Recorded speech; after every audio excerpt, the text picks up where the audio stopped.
وبركاته. فيديو جديد عبر قناة ملوك ساد على اليوتيوب.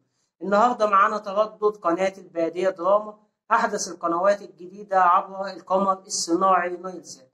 طبعا قناة البادية دراما ظهرت مكان قناة البدوية دراما عبر القمر الصناعي نايل سات على تردد 3.37 مع معدل ترميز 27500، والاستقطاب هيكون عمودي اللي هي حرف الفي.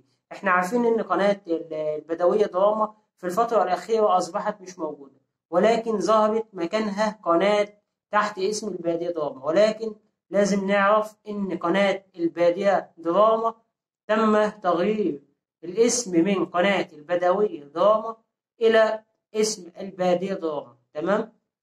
أحدث المسلسلات العربية عبر القمر الصناعي نايل سات. يعني الاختلاف بس إن هو تم تغيير لوجو أو اسم القناة، قناة البدوية دراما إلى قناة البادية دراما. طبعا القناة موجودة على نفس التردد على النايل سات 3.37 مع معدل ترميز 27500، وده بيكون ثابت.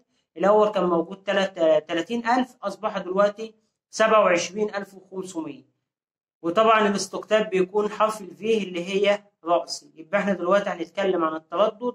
تردد قناة البادية دراما، ناس تركز في التردد، هيكون 3.37 مع معدل ترميز 27,500، والاستقطاب هيكون عمودي اللي هي حرف الفي. طبعا التردد تردد اتش دي، يعني لازم يكون عندك جهاز اتش دي علشان تقدر تنزل تردد قناة البادية دراما عبر القمر الصناعي نايل سات 2024. ده كان تردد قناة البادية دراما اللي ظهرت مكان قناة البدوية دراما عبر القمر الصناعي نايل سات.